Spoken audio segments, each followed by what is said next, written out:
പഠിക്കുന്ന സമയത്ത് ഏറ്റവും ഇമ്പോർട്ടൻ്റ് ആയിട്ടുള്ളൊരു ടോപ്പിക്കായിരുന്നു വർക്ക് ലൈഫ് ബാലൻസ്. അന്ന് ഞാൻ അറിഞ്ഞില്ല എൻ്റെ പേഴ്സണൽ ലൈഫുമായിട്ട് ഇത്രയും റിലേറ്റബിൾ ആണെന്ന്.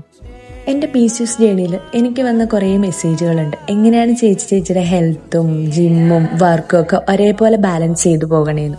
സത്യം പറഞ്ഞ ചില സമയങ്ങളിൽ വർക്കൊക്കെ കഴിഞ്ഞ് വരുമ്പോൾ എങ്ങനെയെങ്കിലും കിടന്ന് ഉറങ്ങിയാൽ മതിയെന്ന് തോന്നാറുണ്ട്. പക്ഷെ ആ ടൈമിൽ ഞാൻ ആലോചിക്കും, നമ്മുടെ ഫിസിക്കൽ ഹെൽത്തിനോടൊപ്പം തന്നെ ഇമ്പോർട്ടൻ്റ് അല്ലേ നമ്മുടെ മെൻ്റൽ ഹെൽത്തും. എന്നെ സംബന്ധിച്ച് എൻ്റെ മെൻ്റൽ ഹെൽത്തിനെ എന്നെ ഏറ്റവും കൂടുതൽ റിക്കവർ ചെയ്യാൻ ഹെൽപ്പ് ചെയ്തിട്ടുള്ളതാണ് ഈ ജിം. അതുകൊണ്ട് തന്നെ ഞാൻ മാക്സിമം ജിമ്മ് സ്കിപ്പ് ചെയ്യാറില്ല.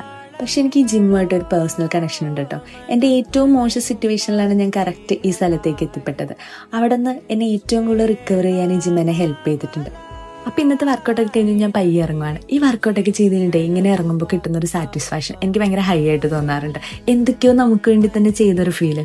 അതുപോലെ തന്നെ നിങ്ങൾക്ക് നിങ്ങളുടെ ലൈഫിൽ എന്തെങ്കിലും സ്വന്തമായിട്ട് ചെയ്യണമെന്നോ നിങ്ങൾക്ക് വേണ്ടി ചെയ്യാൻ തോന്നുന്ന ഏറ്റവും ബെസ്റ്റ് ഓപ്പർച്യൂണിറ്റിയാണ് നമുക്ക് വേണ്ടി കൂടുതൽ സമയം കണ്ടെത്തുക, നമുക്ക് വേണ്ടി കുറേ പേഴ്സണൽ സ്പേസ് കണ്ടെത്തുക എന്നുള്ളതാണ്.